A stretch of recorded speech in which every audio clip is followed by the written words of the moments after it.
Dynasty rookie mock draft, our fifth one, I believe, of the off season, and it's only January 17th. As always, make sure to like this video and subscribe to the channel if you enjoy Dynasty content. We're going to have a lot of it.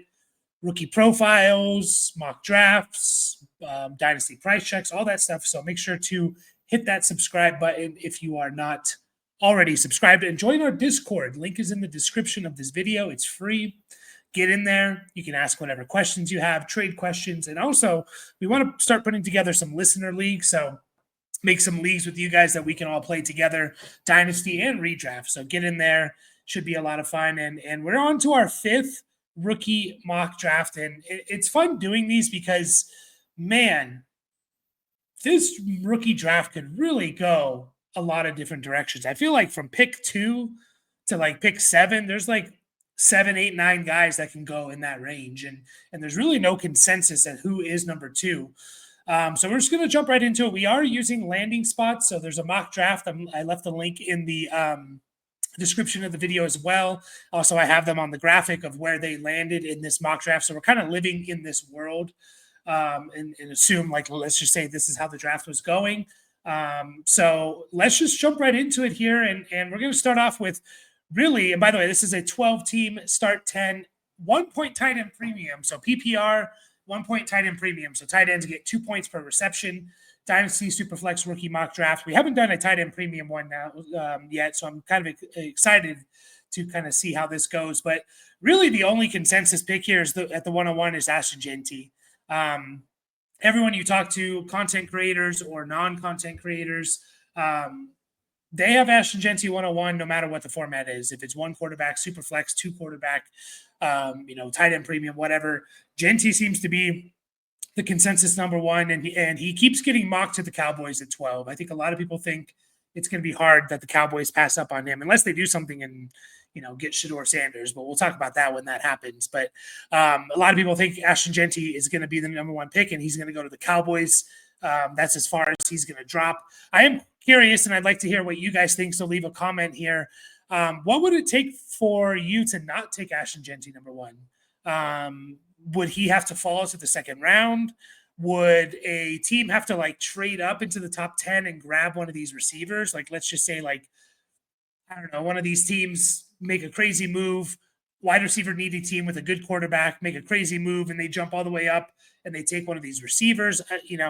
It's interesting. I really don't know. Let me know what you guys think. Ashton Jeanty is the 101 here. At the 102, I went with Shedeur Sanders, who goes 6th to the Raiders in this mock draft. Now, I'm kind of cheating a little bit here. I'm living in the world that Ben Johnson is the head coach of the Raiders, and I wonder what that would do if they went and got Shedeur Sanders and Ben Johnson's the head coach, how far Shedeur Sanders would move up. Because everyone loves Ben Johnson. Everyone sees what Ben Johnson's been doing with Jared Goff. And part of that's Goff, and part of it's the weapons, and part of it is Ben Johnson. He has a role to play in that. Do I think Goff would be this good without Ben Johnson? There's a good chance he wouldn't be.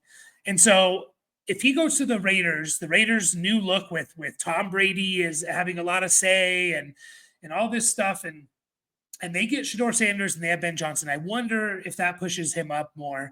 I actually slightly prefer Cam Ward over Shedeur Sanders, but I think a lot of it will depend on landing spot and draft capital a little bit on who I would take first. So I'm just curious. I think it's kind of fun. Again, we're trying to do different things with these mock drafts. We're not trying to do just the same thing over and over. And also, I'm not trying to just necessarily do this is what I would do every single time, because that's kind of boring. And also, your leagues are not going to draft because of what they're not going to draft depending on how I would draft things, right? That's just not how leagues work. So I think this gives us a good, changing it up and just seeing how a mock draft would go if it went a different way instead of doing the same thing every time. But Shedeur Sanders, 102, I think it'd be fun to think about if Ben Johnson's there, especially in a super flex. And by the way, guys, something I will say about quarterbacks in general, the cheapest place to get a quarterback besides a startup is a rookie draft.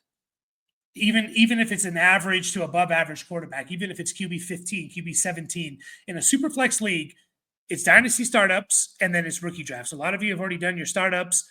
You're a few years into a league. So rookie drafts is the cheapest place to get a quarterback. And there's something to value there. And that's why I do think quarterbacks, especially if they're taking top 5, top 6 in the NFL draft, should still be going pretty high in a dynasty rookie superflex draft. At the 103, I went with Ted McMillan here, going 4th overall to the Patriots. It feels like he's a little bit of an afterthought, but like 4th overall is crazy good draft capital. That's really, really good draft capital. I mean, when's the last time we've seen a wide receiver being taken higher than 4th overall? I think we had Marvin Harrison taken last year 4th overall, but we don't really see wide receivers get drafted in the top 5 very often, in the top 3 very often. Like, he's a legit wide receiver prospect. I think I lean him over Luther Burden, but I kind of have them in the same tier, Ted McMillan and Luther Burden. I do like the landing spot. I think in that top 10, in the current top 10 of the NFL draft, New England getting a receiver is probably a receiver going to New England is probably the most attractive location. Tennessee, Cleveland, Giants, Patriots, Jacksonville, Raiders, Jets, Panthers, Saints, Bears. I think the Patriots, even though they have a history of not being able to scout wide receivers, I think is the best spot for a wide receiver to go to if one's going to go in the top 10. You pair him with Drake May, and he's instantly the number 1 guy. Instantly. At the 104 here, I have Colston Loveland. Again, this is kind of just going back to this draft can go so many ways from the 102. So many different ways. And in a tight end premium where the tight ends are getting 2 points per reception and they're getting double what wide receivers and running backs are getting, that's where it starts becoming a legitimate tight end premium. If you play in any tight end premium where it's a half point or even a 0.75, it's good, it's nice, but it's not as much of a difference maker as people like to make it out to be. Once you start getting 1 or higher, I know some of you play in even higher tight end premiums, that's when it starts to become a big, big difference maker, in my opinion. So, Colston Loveland, I take him here. He is the second tight end off the board, but I think the landing spot and him just kind of fit, him having the reputation of just being a better lineup in the slot, lineup out wide, and a receiving tight end might lend people to draft him more or higher over Tyler Warren, who does go actually higher in this mock draft, which we'll get to in pretty soon. But I took Colston Loveland here. I think people are going to love the Broncos landing spot. They're going to think that, he has an outside chance to be the number 1 target there. And I think people are going to be very attracted to that in a tight end premium. And he could go as high, in the top 5 pretty easily, in my opinion, Loveland. At the 105, I have Cam Ward. Again, it just goes back to my philosophy on quarterbacks in general. 1, in superflex leagues, they're so valuable. 2, if one of these quarterbacks hit, and by hit, I mean they're top 15, they're low-end QB1s at worst, or, high-end QB2s at worst, there's a very good chance that they are the most valuable player taken in this draft when we look back 3 years later, or, at least top 3, right? There's a very, very good chance that that's the case. I mean, we go back to the Bijan draft, where it's Bijan, Bryce Young, Anthony Richardson, CJ Stroud. I still lean, if we were redrafting that after 2 years, I still lean that Stroud is the 101 there. I know people are going to argue Bijan because he had such a good season, and that's fine. But at worst, Stroud is the 102. But it was like, to me, he's still the 101. And it's just because if quarterbacks hit, even if they're not, top 3 at their position, like running backs, wide receivers, in order to argue them over a quarterback who's a low-end QB1, they have to kind of be top 5. Top 5, top 7 at their position to justify it. So if quarterback hits, their value, because of the position value, it just increases so much. So I like Cam Ward a little bit more than Shedeur Sanders. And I actually don't mind the landing spot either, going to the Giants. You get Malik Neighbors. You have Tyrone Tracy, Wan'Dale Robinson, I think maybe still there. Maybe they bring someone in. The Brian Daboll, like we've seen him do things with Josh Allen. We saw him kind of, lead a Daniel Jones-led Giants team to the playoffs his first year as a head coach. So I kind of like that landing spot for him. There's some weapons there, and I think he has more upside, in my opinion, than Shedeur Sanders, Cam Ward, that is. And I also think the rookie hype for quarterbacks is going to increase as we get closer to the NFL draft and ultimately your dynasty rookie drafts. At the 106, I have Caleb Johnson. There's only, for how deep this running back class is, there's actually only 6 running backs taken in this mock draft. By the way, I'm not drafting anyone that wasn't taken in this 3-round mock draft. So even though there's some players that I might have ranked higher than some of the guys that went in the mock draft, I'm just sticking to players who were drafted in this mock draft just to make it easier. Caleb Johnson there was only 6 running backs taken, which seems a little bit low for this running back class in the first 3 rounds. He was the second one taken, Caleb Johnson. And I like his landing spot a lot. He's going 51st overall to the Broncos. People are going to see that, and they're going to love that too. Sean Payton, although his time in Denver hasn't really produced a very good fantasy running back a very good running back for fantasy his first 2 years in Denver, his history in New Orleans was that he was a gold mine for fantasy running backs. Like his multiple running backs on his Saints teams were fantasy relevant. So can they get Caleb Johnson in there, who I think is arguably, I think he's pretty, for most people, he's a top 3 back in this draft, at worst, top 4 or 5. And some people like him as the number 2 guy. I think he could do it all. And I think he kind of takes over that backfield. Obviously, Javonte Williams is not going to be there, but he takes it from Jaleel McLaughlin. I like him way better than Audric Estime. So Caleb Johnson, to me, at the 106 is pretty good value here, considering he goes to the Broncos kind of early in this early-ish or mid-second round. So Caleb Johnson at the 106. So once again, we have Ashton Jeanty, Shedeur Sanders, Ted McMillan, Colston Loveland, Cam Ward, and Caleb Johnson are the first 6 picks here. At the 107, I went with Tyler Warren. Now, I mentioned to you that Warren actually went higher than Loveland, although I took Loveland first. Warren went 14th, but he went to the Colts, and I see this mocked a lot, Warren to the Colts. Now, I know a lot of people are going to be like kind of out on it, not completely out, but like they're going to dock him. They're going to bring Warren down, even in a tight end premium, down a bit because of the landing spot. And Anthony Richardson hasn't proven that he could support at least one fantasy option. And I do think Anthony Richardson's going to be the guy, at least to start the year in Indianapolis, and we'll see from there. So I think people are going to dock Tyler Warren a little bit. I don't think it's as bad as a landing spot as everyone says, because there's a room for him, in my opinion, to be the number 1 guy. Like maybe more so than Loveland going to the Broncos with Cortland Sutton there and Warren to the Colts. Like, can he be the number 1 guy ahead of Michael Pittman and Josh Downs? I think so. And I love Warren. I kind of slightly lean Warren over Loveland just because of his versatility, and I'm kind of a sucker for versatile players. But I like Tyler Warren here. I don't love the landing spot, but I don't hate it either. So in a tight end premium league, I don't mind him going at the 107. At the 108, I went with Luther Burden here, who gets top 10 draft capital, by the way. He goes to the Saints. I've seen this mocked a couple times, Saints taking Luther Burden and 9th overall. I think the biggest concern for people with Luther Burden is they're going to question whether he can play on the outside or if he's strictly a slot receiver. I think he can play on the outside. I think his ability to if he can play on the outside and his ability in the slot, which I think he's really, really good in the slot, I think that combination could be more valuable for fantasy than Ted McMillan. If you go and look at the top 12 receivers that were that finished in the top 12 this last season in fantasy, or even over the last few years, you're going to get almost all of them have a pretty good slot percentage. They play at least 30% or more in the slot.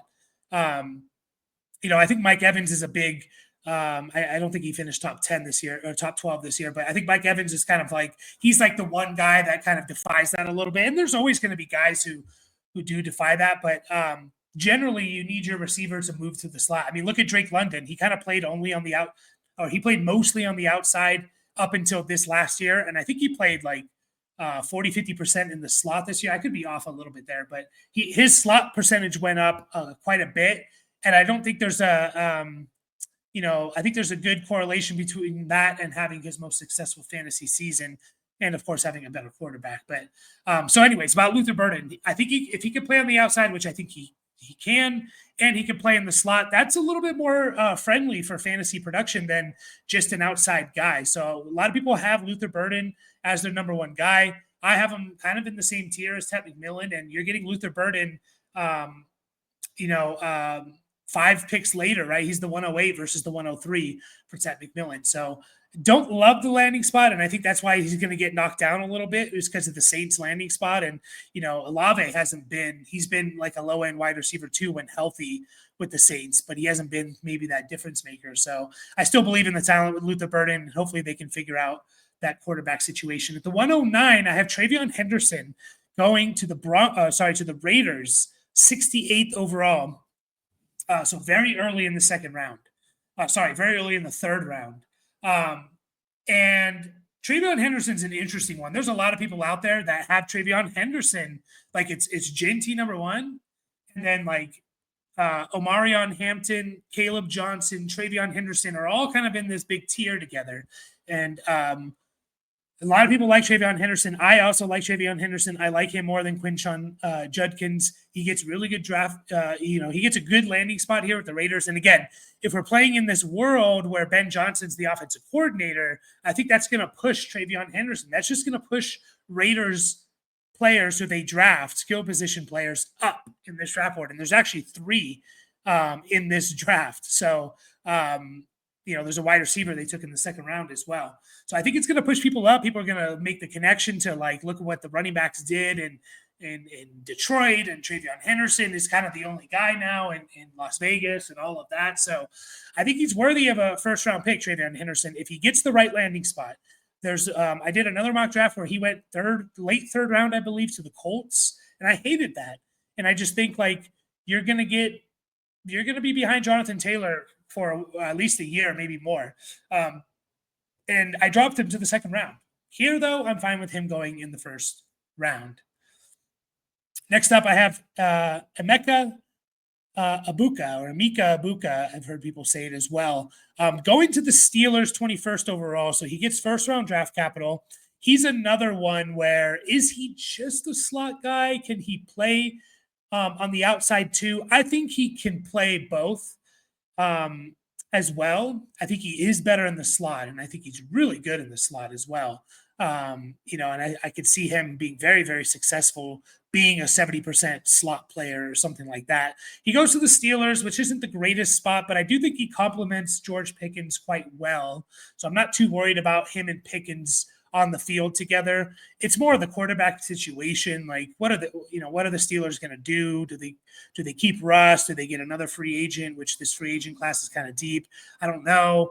I'll take a chance on Ibuka, though. I do think he's a pretty talented receiver. And would I be shocked that he's the number one fantasy receiver in this draft class when we look back in a few years? I wouldn't be completely shocked. I wouldn't lean that way, but I wouldn't be completely shocked at all. I'm sure a lot of you are thinking, where the hell is this guy, Omarion Hampton? And sure, can you make a case for him going higher than this? Absolutely. I love Omarion Hampton. I have him as my RB2 in this draft class, but he goes kind of mid to late third round, which isn't terrible for a running back, but he goes to the Bengals. And maybe I should just think of this as like, if the Bengals take a running back in the third round, that he's going to be a significant part of their team. And I shouldn't be worried about Chase Brown. But history does show us that when a team drafts a running back, whether it's a first, second, or third round running back, and they already have an established guy there, that the rookie, his first year, doesn't do much. He doesn't do much. We almost never see a situation where that rookie comes in and replaces. And I did research. I made a whole video on it if you want to go back and find it. I forget the name of the video. Maybe I'll link it in the description. But I went back from like till 2010, and I looked at this situation where a team with an established running back already on their team, a legit running back already on their team, draft the player in the first, second, or third round. That rookie did nothing in almost I think it was in every single occasion, right? I think I'm trying to remember who. I think Javonte Williams was the only one where who kind of did anything, and that was with Melvin Gordon. And you can kind of argue at that point, was Melvin Gordon even like a legitimate established starter? I don't know, but and even Javonte was he was in an exact 50-50 split with Melvin. But just think about Charbonnet to the Seahawks with Walker there. Take Bigsby his first year for Jacksonville, Blake Corum this year, Trey Benson this year. We've had a lot of examples this year. They did nothing. And so that worries me a little bit. I think that's where the discount comes. That's where the drop comes for Omarion Hampton. And because there's so many players that can go from 2 to 7 or 8 in this draft, I think you can kind of lean those other guys who have better draft capital, who have a better landing spot over a guy like Omarion Hampton, who you kind of feel like you're maybe getting a dud year one. And that's tough to take a guy early in the first round or mid first round when you kind of are expecting a dud year, especially for a running back, because the volatility of running backs is all over the place. But I do like Omarion Hampton, and I really hope the Bengals don't draft a running back in the first few rounds. And I don't think they will. They have a lot of holes to fill. At the 112, I do take Harold Fannin Jr., our third tight end taken here. He has a little bit of a cult following, Harold Fannin Jr. Some people have him as their tight end one. He's a tweener. That's the big thing with him. His numbers are insane. I think he led the FBS in catches and receiving yards. He had I think he had 117 catches and over 1,500 receiving yards. He was like 50% of the production at Bowling Green. The problem is the guy's small. He's kind of like he's a tweener, and we see these tweener tight ends, Mike Gesicki, Johnny Smith, Chigakonkwo, guys like that, where Isaiah Likely even, where it's like we know these guys are talented pass catchers, but because they don't do everything that a tight end is expected to do, they don't get used as much. Even Mike Gesicki, like he had good games, but he wasn't on the field like 90% of the snaps because he doesn't do all the stuff a tight end needs to do, and that just brings your ceiling down. Johnny Smith. Why does Johnny Smith have a good year in Tennessee? Disappears for 2-3 years, comes back and has a good year in Miami. Chigakonkwo, we know he's a talented pass catcher, but he's not on the field enough. So if a team takes Harold Fannin Jr. here, if they take him in the second round and it goes to the Chargers, I'm assuming they're going to use him as a receiving guy. And the Chargers, I think Herbert had like a 22% target share to tight ends this year. I love that for them, and he becomes a legit weapon for them. And again, it's a tight end premium.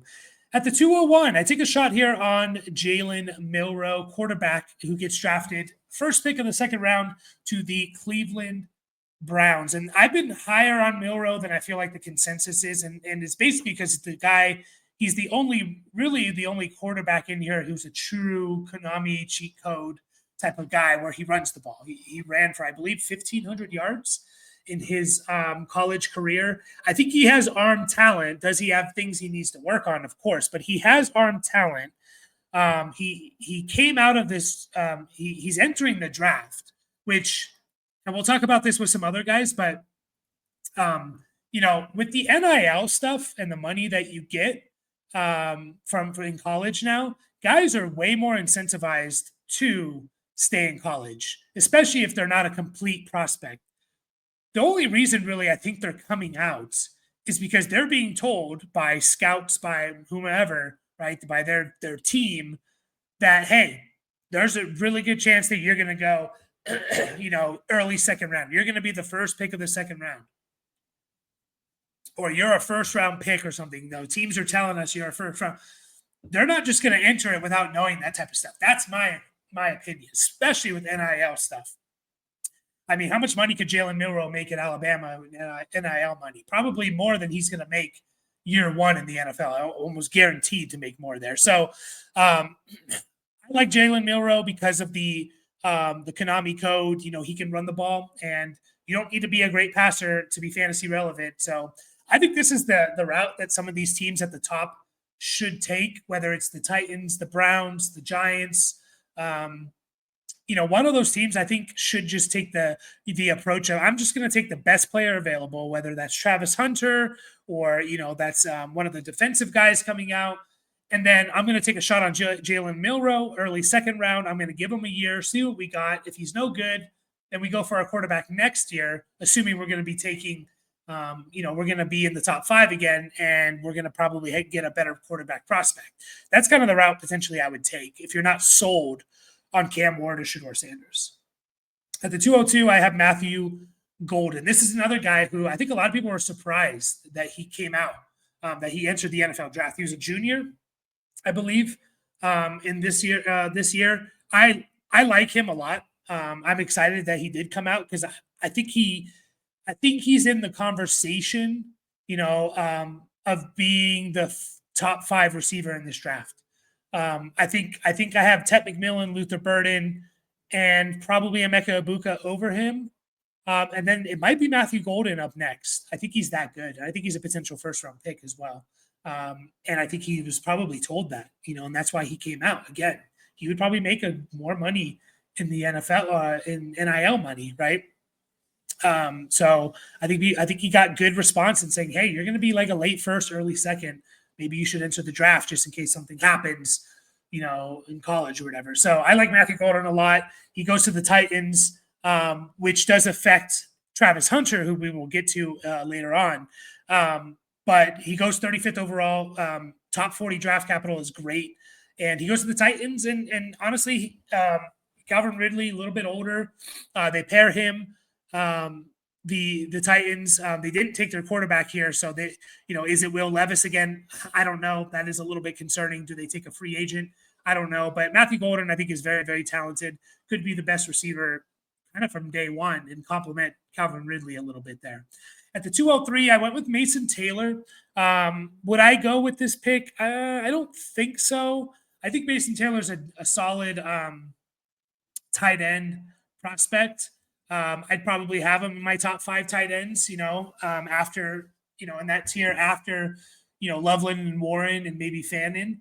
But he goes to the Chiefs, and that's why I took him here, because I do think if the Chiefs take a tight end late first or late second, especially in the tight end premium, people are going to be all over that. Dynasty managers are going to eat that up, and especially if Travis Kelce retires. Even if Travis Kelce doesn't retire, we saw that he does look a bit older, and they're going to say, oh, this is the next Travis Kelce, and they're going to be all over that. I guarantee you, he could even go higher. I wouldn't be surprised if Mason Taylor or whomever gets drafted by the Chiefs, a tight end, could go even higher, especially in a tight end premium. And I wouldn't bat an eye at it.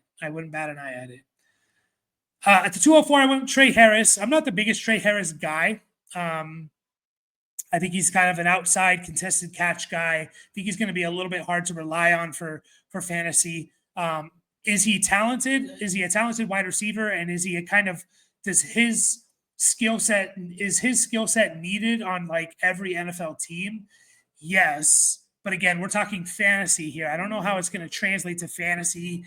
He's kind of a, more of a contested catch kind of guy, or I don't know. He plays on the outside, but I know a lot of people do like him, especially people who love, yards per route run. This guy had an insane over 5 yards per route run, which is like insane. Like really good is like over 3 yards per route run. This guy had over 5. Like that's absolutely insane. So he goes to the Cowboys, 44th overall.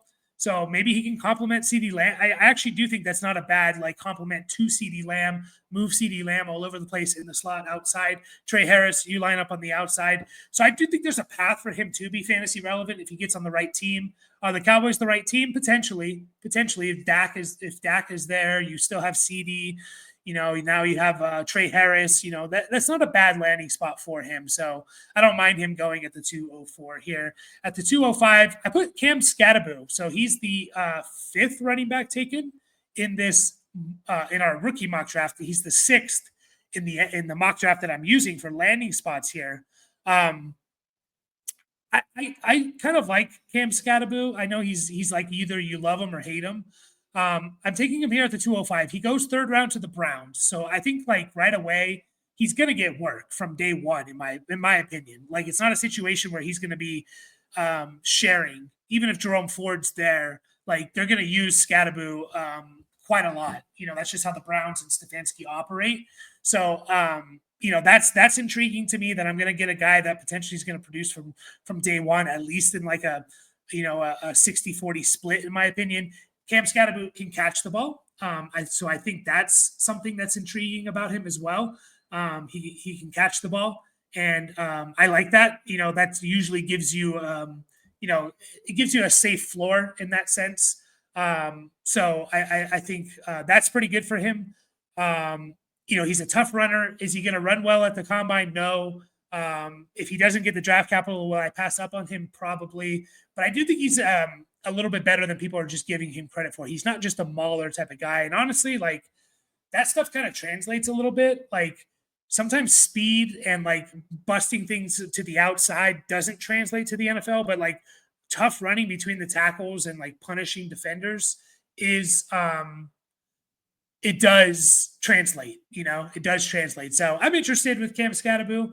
I also think, like, if he comes out in preseason and he looks awesome because of the type of prospect he is, and a lot of people just know his name, whether they follow college or not, just because he was in the news and stuff, and that playoff game he had was ridiculous, that his stock's going to rise. So, like, we have to take into the account, like, what is the value of a player just from our own personal preferences, from our own personal opinions. And Scatterboot is one of those that he could rise if he has like a good preseason or goes to the right team. At the 206, I take Elick. Io Manor, a prospect that I really like. I think he's like right in my top 5 wide receiver group here. He goes to the Texans, 58th, so he goes to the second round. I think he has the skill set to be a complete receiver. Will it all come together? I don't know. I felt the same way about like Michael Wilson, and we haven't really seen it come together for Michael Wilson. I do think Elick's a little bit better, and I'm not just making that comparison just because they both went to Stanford, but it's more like these late second, third round guys who they kind of have all the tools. Can they put it all together? The production maybe wasn't quite. I can't speak. The production maybe wasn't quite there in terms of the raw numbers. A little bit of the product of just the team he was on. He had 800 yards and 60 catches. Goes to the Texans. How does he complement Nico? I'm not 100% sure. But I'm fine taking a shot on him in the mid-second round and see what he develops into. And you're on a pretty good team where they can support multiple wide receivers, and they definitely need another wide receiver there in Houston. So at the 207, Quinshon Judkins. He's the last running back taken in our rookie draft here. He's the 5th running back taken in the regular mock draft. He goes to the Texans, so back-to-back Texans here, 89th. So he goes kind of mid to late third round. Judkins is one of those. I'm getting the feeling from the Dynasty community that Judkins is one of those guys who, I don't know, people are kind of back and forth on him. I think the fact that like a lot of people like Travion Henderson more, that actually hurts Judkins, even though maybe it shouldn't. In a weird way, it's like, well, he wasn't even the best running back on his team, kind of thing, right? And so that like brings him down a little bit. I do think he's one of those prospects where like he gets really good draft capital and a good landing spot. He's a borderline first round pick. But he goes third round to the Texans, where he's probably going to be behind Mixon, or he's definitely going to be behind Mixon for a year. Then I can see him going later in this mid to late second round. That's kind of where he falls, in my opinion. And Judkins here, I like him. I like his ability to catch the ball. And I actually think he could do something with Joe Mixon. Like, it won't just, I don't think it will all just be all Joe Mixon. I think Judkins can get on the field with him. At the 208, I take Isaiah Bond. He actually went 37th overall, so he got really good draft capital, top 40 draft capital. I don't know how I feel about Isaiah Bond, but again, he's another guy where like he came out, and so someone's telling him, you're going to get good draft capital. I think he could have stayed. Yeah, he definitely could have stayed another year. He was only a junior last year. He just didn't do anything. Like, for how good Texas was, like, he didn't do anything. He had 34 catches and 540 yards. Like, he's going to be fast, and teams are going to covet speed, and speed is necessary on a team, and it's hard to find. But for fantasy, I just don't know. Like, he just didn't really produce. He goes to the Raiders, so if they do have Ben Johnson, you get a little bump there. Is he like a Jameson Williams type of guy? Obviously, I don't think he's going to be quite as good of he's not as good of a prospect as Jameson Williams was. But yeah, I don't know. It's just it's the fact, it's the lack of production here, you know, like at the end of the day, like you need to produce. You know, there's other things that go into are you a good NFL player, but like almost all of them produce. That's like the one common denominator. Like they all kind of produce, and he really just didn't. Maybe I'm completely wrong. Just not a big Isaiah Bond guy, but I'll take him here at the 208, kind of respecting the draft capital.